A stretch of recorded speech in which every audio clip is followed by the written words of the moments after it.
Facebook and the YouTube. We are going live in 30 seconds, just in time to watch the actual YouTube premiere. And let's see here.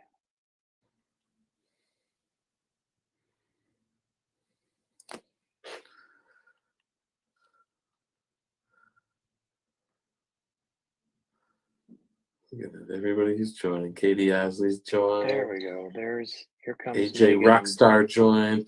Jeremiah Jones just said, I'm in.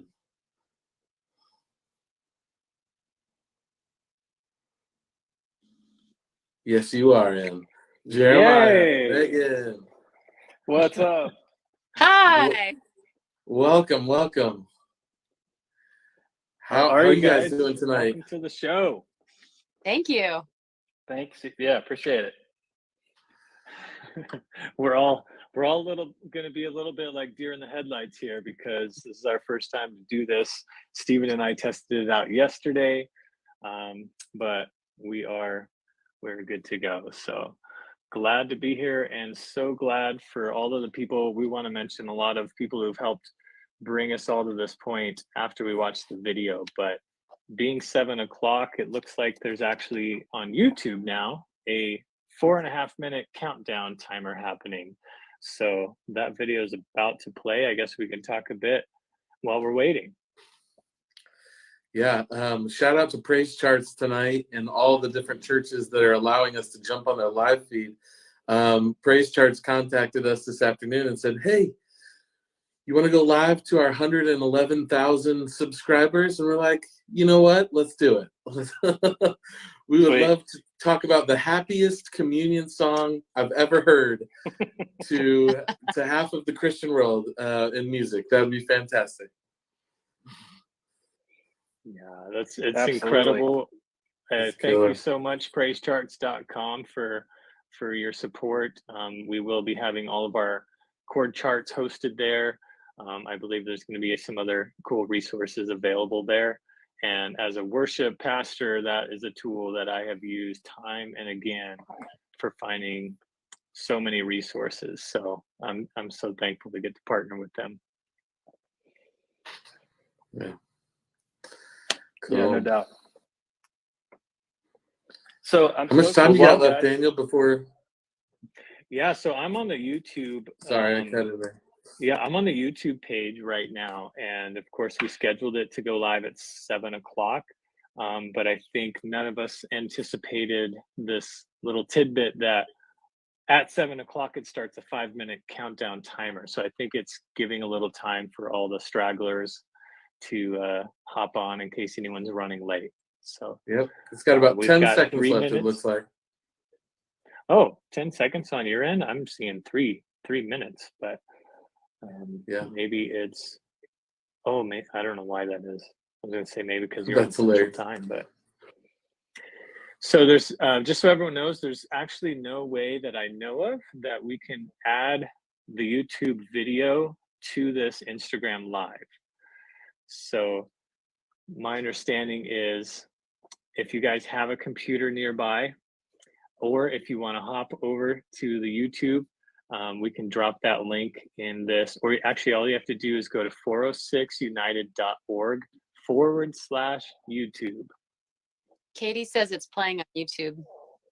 Okay, so it must be dependent on servers. So I'm probably going to be quiet for a minute here, but just know if you want to watch that video, go ahead and go to 406united.org/YouTube.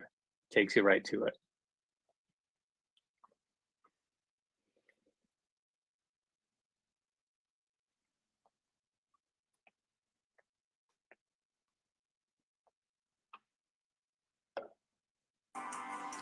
Megan, are you getting to watch yourself right now? No. Oh, you're just sitting here with watching us right now. Your blue hair looks ever glorious on this video, just as much as it does today. That's the part.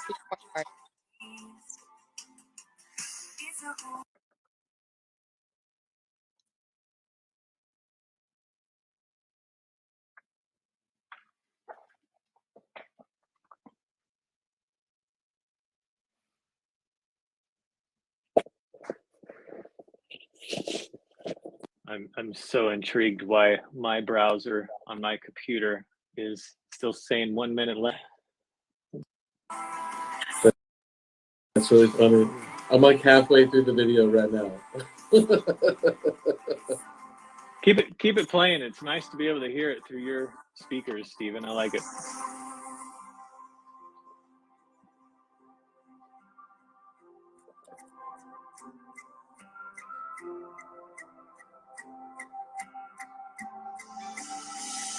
We lift our voices up to sing. You're so good, you're so good. We give our praises to the King. You're so good, you're so good. Show the world your majesty. Lord, you mean so much to me. Oh, we lift our voices up to sing. You're so good, you're so good. Give our praises to the King. You're so good, show the world your majesty. Lord, you mean so much to me.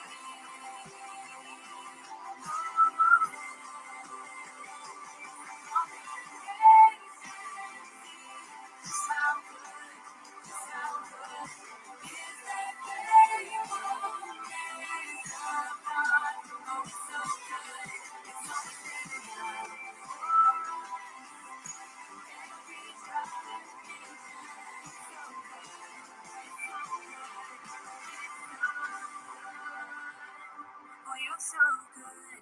You're so good. You're so good.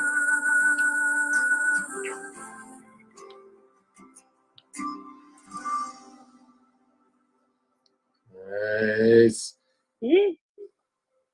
So Yeah. cool. So cool. So cool. That's amazing. Oh, you guys, it's been like 15 months since that was written. How does it feel to listen today to something that you wrote 15 months ago, and like how do you feel now about it, and what did you feel like about it then? I'll start with Jeremiah. How did you feel about it then, and how do you feel about it now? Well, thanks again for having me on. Megan, your voice sounds amazing on the track. Thank And yeah, it sounds so great.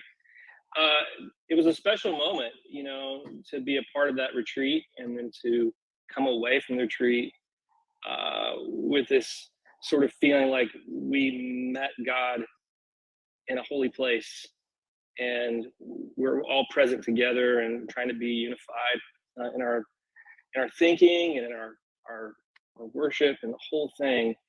And we just walked out of the room with these magical songs, and this song was one of those for me, at least. So to hear it now, fully fleshed out in a produced kind of way, reminds me of the night that we played it 3 nights after we wrote it, or 2 nights after we wrote it, played it live, and just the sheer passion of it was electrying, because I think there was something special happening in that retreat that culminated in that night of worship that followed. The songs were just raw and unfiltered, and for the song to be about gathering around the table, and then to celebrate that, to invite other people to that experience through a song is extraordinary. So to hear it now is, I'm still in awe of it, because it feels like God just sort of downloaded it to us and we received it. So it's a beautiful, beautiful song, and all the people that worked on that track did an amazing job. Yeah, that's killer. Yeah. Megan, how about you? I think it's so fun. I didn't actually write one, but a couple of my really dear friends did, and so it was a really special song to me because of them getting to have a part in writing it. I was so proud of them, and then to be able to sing it, I was like blown away that I got to sing my friend's special song. I was so honored. It was so fun. So it's amazing to hear it now. I don't get tired of it. Yeah, that's cool. I've heard multiple people who have listened to this song. Obviously, it's coming out tonight at midnight. We've got, all the pre-save links up and stuff like that, and we'll put it up again here towards the end of this. But every person, at least in the industry, that's heard it so far, praisechartsmultitracks.com, and then of course, like my mom and some other people, they've all said the same. They've all said the same thing, that this is quite possibly the happiest communion song that they've ever heard. And it really got me thinking, like, why all the songs that we hear about communion are so somber or so intense, and why this one would break through in such a joyful way. Jeremiah, can you walk us through that?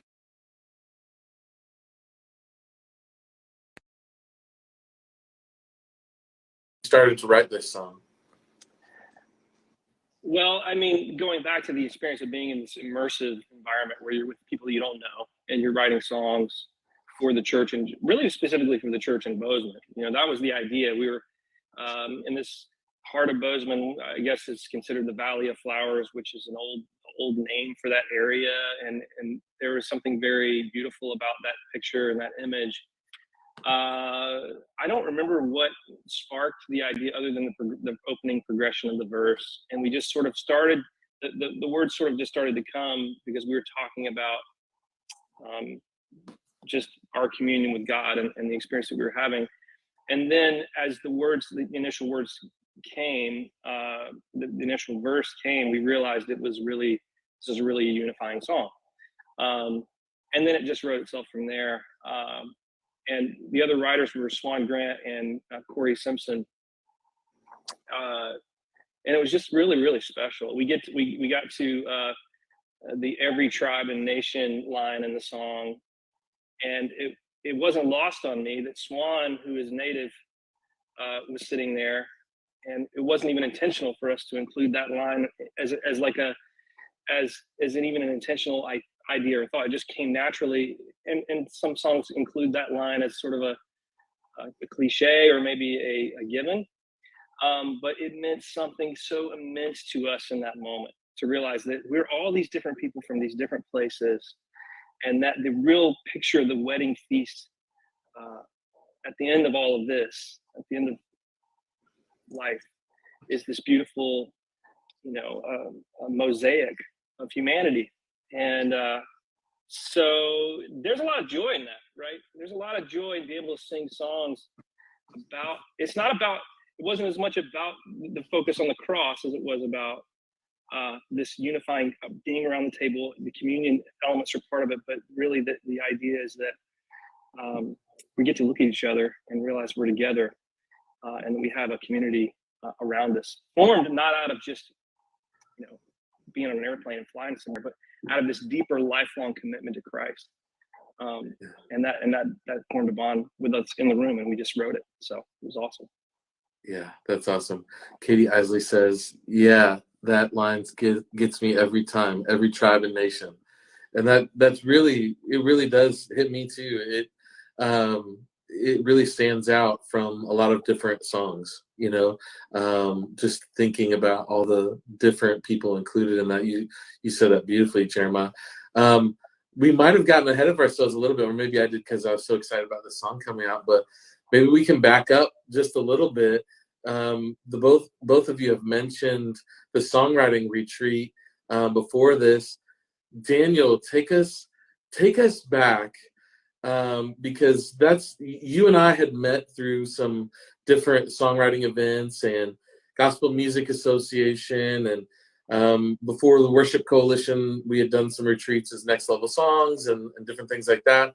But take me back to the time where you started praying for and contending for the start of this record, and what it really represents. Take us back to those days. Who were involved? How did this even come up? And how did we all get involved in that vision? Absolutely. Well, I think I think story is so fascinating. And of course, every story has every person's vantage point. And so mine is just one vantage point from a story that God has been writing for Bozeman in particular. He's been writing it for each person's life who's been a part of this. So I'm humbled and honored to be a part of that story and to get to share my vantage point right now. But just caveat that so many people have come together to make this possible. So yeah, I would back in 2012, I went to Nashville for a Gospel Music Association Immerse conference, and that's actually where I met Stephen Duncan and met several other industry professionals there, and it was a wonderful time. And as years rolled on, I stayed in touch with Stephen quite a bit and ended up going to his retreat. Also went to Cindy Wilt Colville's retreat before she passed away. And so the idea of going to a worship songwriting retreat was very special. And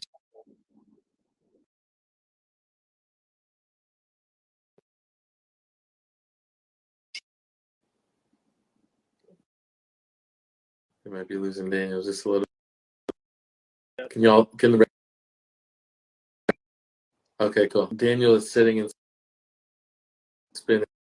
I might be able to fill in a little bit of that for everybody. Facebook Live and Instagram Live right now. Daniel, are you back with us? Nope, there we go. So Daniel and a group of pastors in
Daniel is sitting in.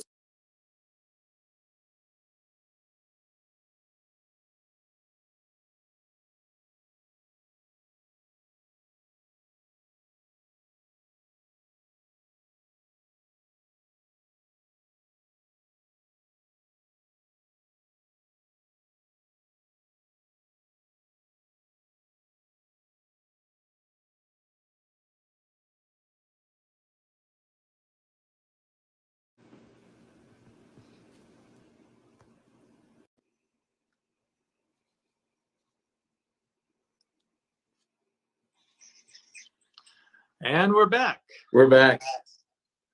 That was interesting. I was not expecting that. Now I'm all messed up because Jeremiah and Megan are switched on my screen now. Oh. I don't know how we're gonna go through this.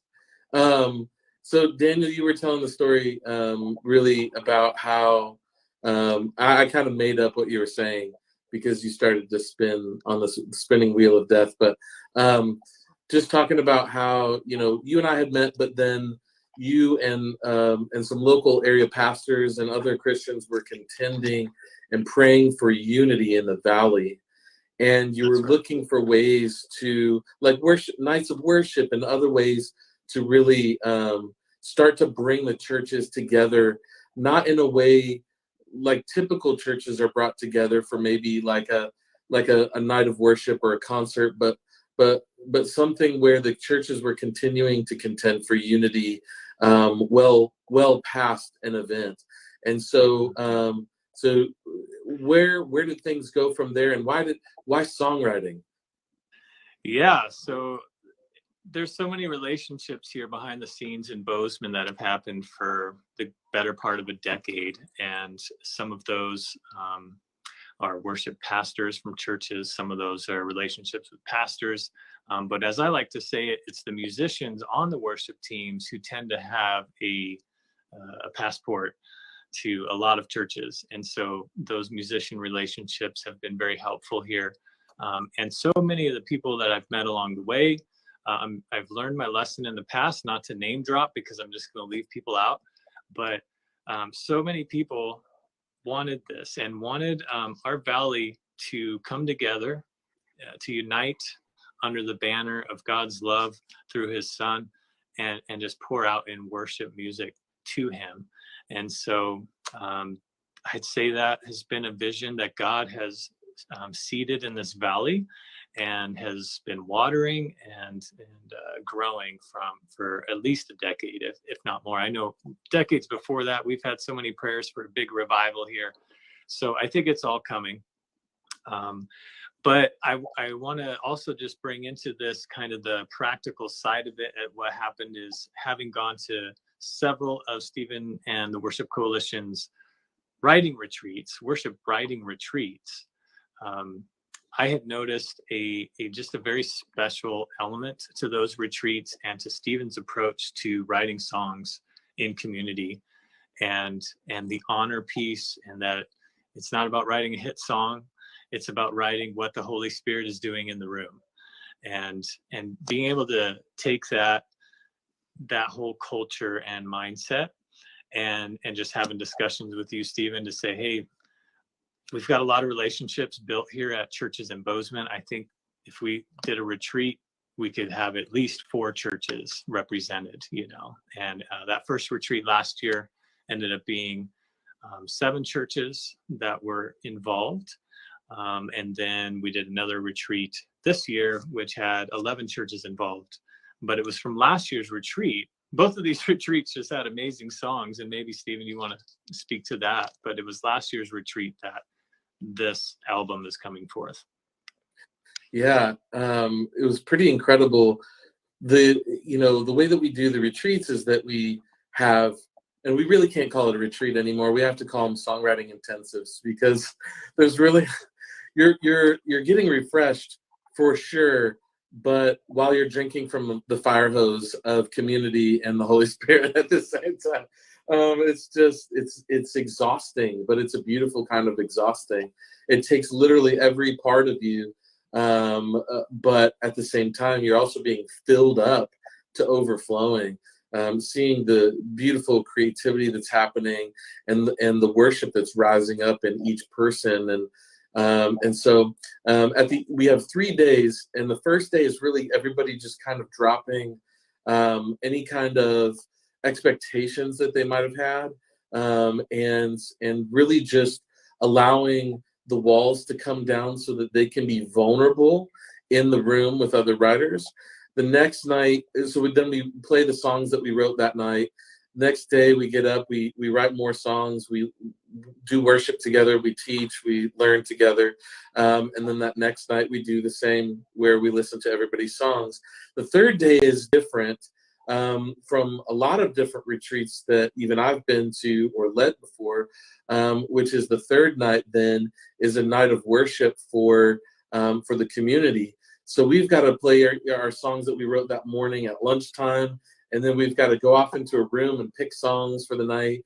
And I remember this, it totally caught me off guard last year, because we had an entire night of worship planned in Pro Presenter. We had a Spotify playlist, and we left room for maybe 3 or 4 songs that were written from the retreat. The rest of them were Waymaker and, Jeremiah's song that he wrote for Laura Story. Like, we were doing all different cover songs. And then we got to the point on Saturday where we were like, we cannot do a night of cover songs. Right. We have to do these songs from this retreat. And then it was like, but which ones? Right? Because in the course of 2.5 days, we had written over 50 songs. and we had to narrow it down to, you know, 7 or 8 songs, because that's all you have time for in a night of worship on a Saturday night. So you're not burning out everybody before Sunday morning worship. And so so we ended up settling on these 7 songs. And it wasn't much settling. It was just like, it was amazing that we came to these 7 songs. And the same 7 songs that we did at that night of worship were the songs that ended up on this record. Almost word for word. There was some rewriting in there, but almost word for word, these songs ended up, 15 months later. Now we're releasing them for the world. But it was an incredible night. Like Jeremiah said at the beginning, there was this electricity to that night of worship where, and Jeremiah, maybe you can speak to this too, but I remember there was one point where the slides on the screen were about 5-10 seconds behind. Right. And we were already on the next lyric, and everybody in the room was already singing the lyric, even though it wasn't on the screen for them. Have you ever been a part of something like that before? No, and I just want to take all those people and put them in my pocket and take them wherever I go, because it was extraordinary. Like you said, I mean, it was like they were, and then they were like, "Don't stop." And we're like, "We are exhausted. We were going to fall down dead." And keep going. You know, it was beautiful. Yeah. Oh my goodness. It was just so incredible. And so, we did that night of worship, and that was really all that we had planned. That was it. And then we came away, and by the time that we had jumped on planes, we had already talked to each other enough to know that this wasn't going to be the end of that. That was just going to be the beginning of more to come. And then, a week later, we did a debrief meeting like we always do. Hey, how did it go? What could we make better for next year? And that conversation really turned into, yeah, we can talk about that later. But what we need to do right now is figure out, what are we going to do with these songs, and what are we going to do with all these people? Because now they're craving these songs. They felt the Spirit like pouring into a room of all denominations and all different backgrounds and diverse, culture. And literally it's like, what do we do now? And we're like, let's put some songs out. Let's put some videos together. Let's resource the community. And a beautiful conversation started then about putting this all together. And it was incredible from there. It's been so good. So Megan and Jeremiah, you guys have both led these songs at your churches. I have as well. Just wondering if you guys have any kind of takeaways from the experience of this song in particular, The Table of His Love. Go ahead, Megan. You want to go first, Jeremiah? Okay. I've had such good feedback from when we lead this song at church. It's super fun. We slow it down a little actually at our church and have more of like a not soaking, but we just so that it can be a little more, I don't know, intimate, and then it gets epic, and we repeat the bridge like 4 times, and we just let it build. And so it has a little bit of a different feel, but actually this Sunday we're going to sing it just like the recording. So, which is super fun because it is a really joyful song. It's such a joyful communion song, like we said in the beginning. And I continue to get such great feedback. Everybody just is in love with this song. So that's awesome. Yeah, I am. I'm not currently employed anywhere, so but I have led it a few times, and every time, I think it just captures the essence of this idea of unity around the communion table, and it's very special. And I think that the chorus is very celebratory, and I think Megan, had sung the bridge a little differently to make the pronoun a little bit more vertical, and I think it was really cool. and really a great way to bring the room together, because the song is more of a declaration and invitation, and then it gets to the bridge, and the bridge really becomes this vertical experience of, you know, not just us singing to each other and exhorting each other. Then it becomes this very, you know, it's a lift, a lift of our hearts and minds to God together. And I think that's beautiful. It was interesting in the songwriting process. There's so many conversations around like 1 or 2 words. You can write a whole song, and then you go, well, what if it's this, and what if it's this, and we have to really understand why we're saying what we're saying. And pronouns in these kind of songs, and the way that we sing and the way that we're directing our voices can be sort of customized in the sense that we can have those vertical moments, or we can keep it very invitational.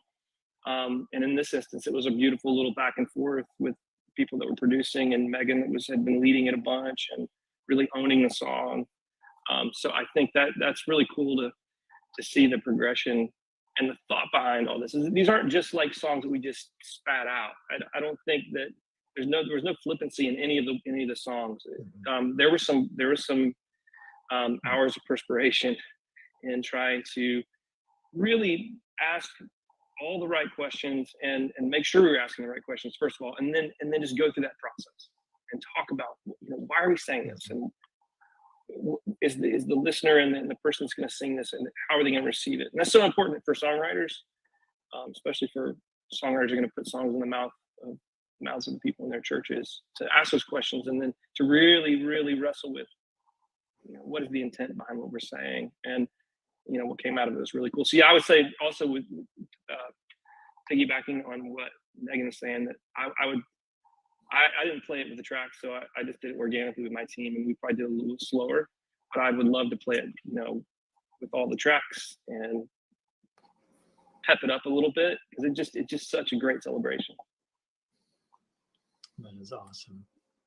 Yeah, I think what was cool, I remember the following, I think it was the following week, getting a text from you, Jeremiah, that, you know, hey, here's a little work tape recording from the back of the room at our church. And I think that was the case for many churches on many of these songs. Is like, we were wasting no time in putting them into play, because the Spirit of God had just really helped us bring kindred spirits and humble, you know, humility and honor in those co-writes, and so it ended up being very special. And I remember, do you remember which night of the retreat it was written, Jeremiah, or which day?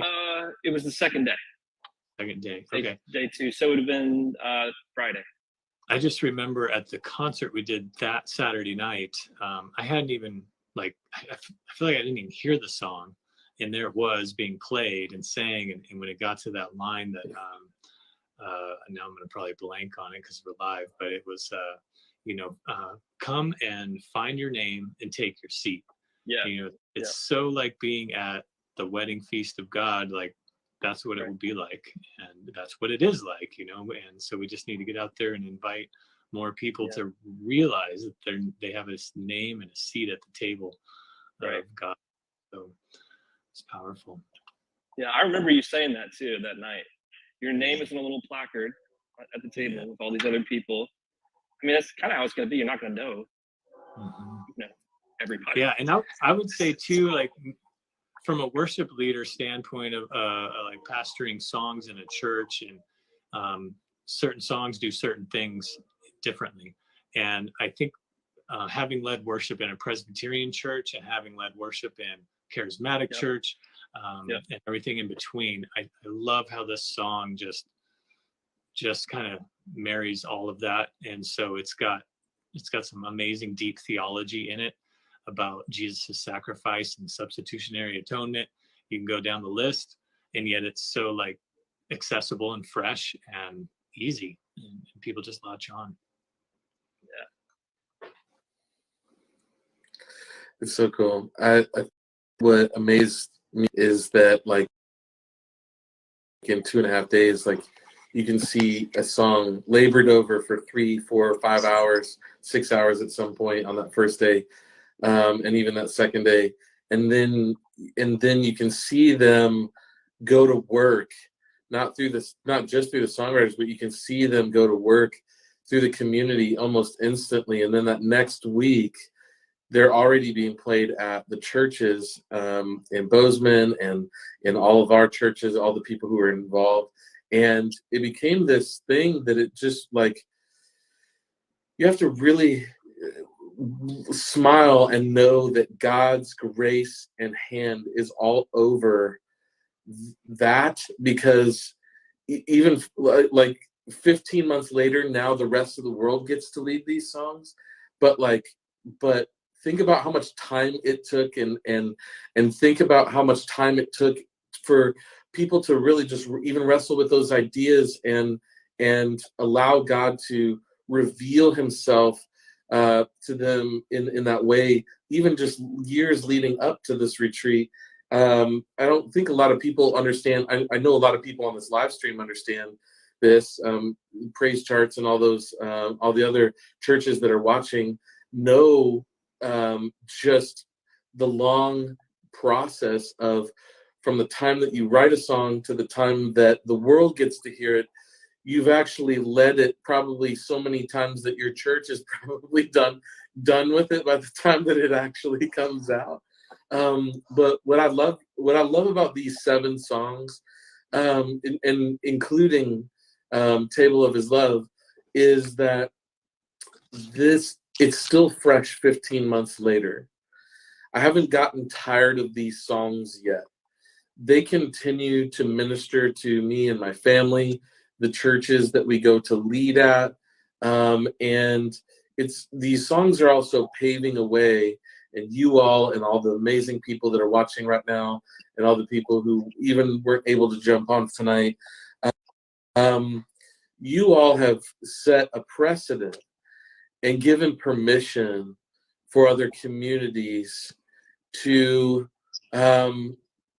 do this, to raise up in one voice, and not have to wait for somebody else to record your song, right?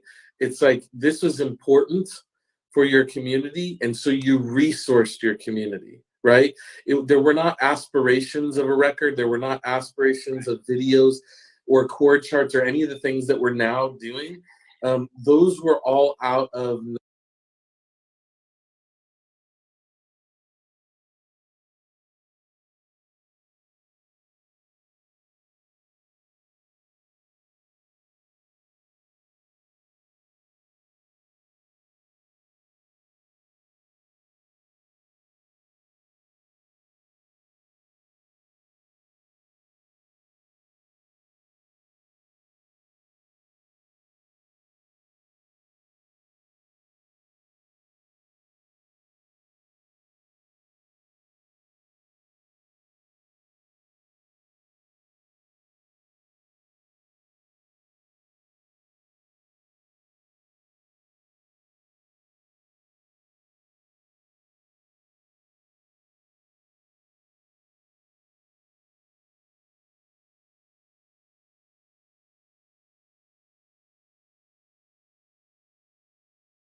necessity.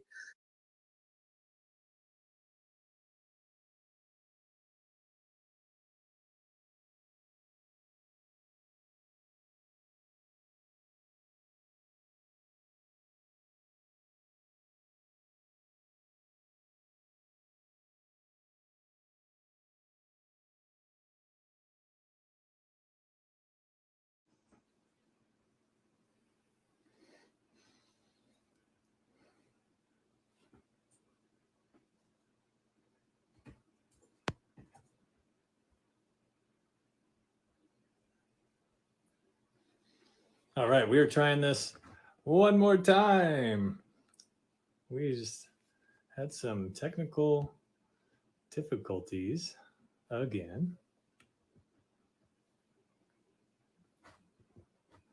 Thank you everyone for hanging in there with us. You're so kind to jump back in here with us as we tech difficulties on our first ever multi-live stream. Welcome back, Stephen. Hey, thanks for having me back. We're gonna have to work through this for the next ones. Just so everyone watching knows, we will be having I think it's 7 more of these throughout the summer. Yeah, that's great.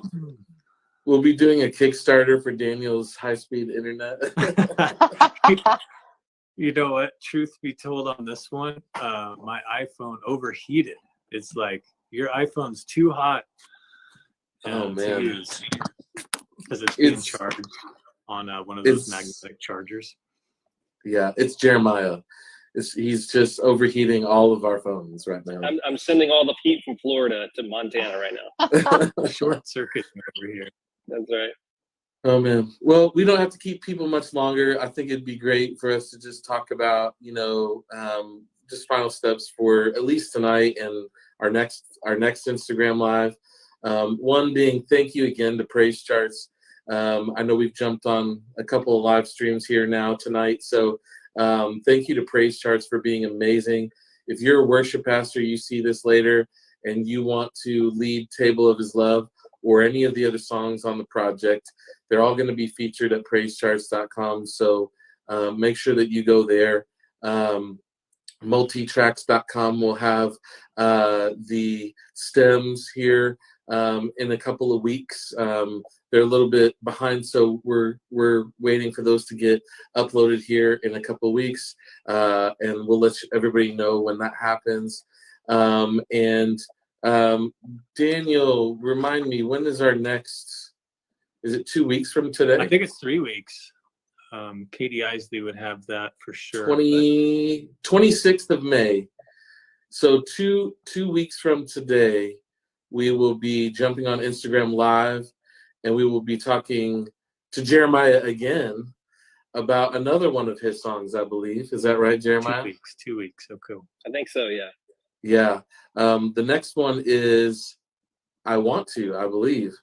Yeah. Yeah. So the title track to the album we'll be talking about in 2 weeks on Instagram Live. It'll be Memorial Day weekend, but it'll be that Thursday. So hopefully everybody hadn't taken off on vacation yet. And if you do, join in from your hotel or a beach or wherever you're at, any mountain that you're camping on, and we'll watch the next video. In all of these posts, I've posted the DistroKid link if anybody wants to pre-save. Daniel, if you want to do that through your end, because I know you're. Yeah, let me touch on that briefly if anyone would help us. So we've learned, thankfully, from our producer, Kevin Weinbarger, and his production skills and marketing skills here. By the way, amazing job, and we just love how it's turned out. And he's going to be on one of these live streams eventually. But the important part here is that it's very helpful if folks do pre-save this song that hits all the streaming services tonight at midnight. So the easiest way to do that, I set up a link for it today, is you go to 406united.org/Spotify, and that will take you right to our DistroKid pre-save on Spotify. And just visiting that link isn't actually enough. You do have to click the big button that says pre-save, pre-save now, or Spotify pre-save. So I'll put that in the comments here, 406united.org and /Spotify. Any final thoughts and words, you guys? This is awesome. This is incredible, and it just keeps getting better. The more and more we get to do this together, and I'm excited. I don't want to move past this song. Like, I know we got another song coming in 2 weeks, so like it's gotta be more of a snowball effect than just like, oh, we've used this song and now we get a new song. It's like we're building giant set lists now of all the songs. So, but I am excited about the stories that come out of these songs, and I'm looking forward to a whole summer worth of these discussions. Totally. And Hallelujah. I haven't gotten to watch the video yet, so I'm going to watch it as soon as we get off. Same. Yeah, and make sure you subscribe. Make sure you subscribe to both 406 United and the Worship Coalition YouTube channels so that you will not miss another video, Jeremiah. Yeah. I know. I will. It's so funny. I also want to give a huge thanks to our local community here. Within hours of praisecharts.com saying, hey, would you guys like to cross post it to our Facebook channel? And we were like, yes, thank you. That's so nice and amazing. We had like so many pages, and churches getting on board with helping us cross post to their pages as well. So huge shout out to this Bozeman community. This is what we're all about, is uniting people in worship and gratitude to the King. So thank you all for joining us. Awesome. Cool. All right, y'all. Well, song goes live at midnight, and we hope that you stream this and that it blesses you. And we'll see you then in another couple weeks. Awesome. Thank you, guys. So good to see you. Have a Good to good see night. you. Thanks for doing such a great job on the song. Thank you for the honor. Yeah. All right. Have a good night. Good night, everyone. See ya. Bye.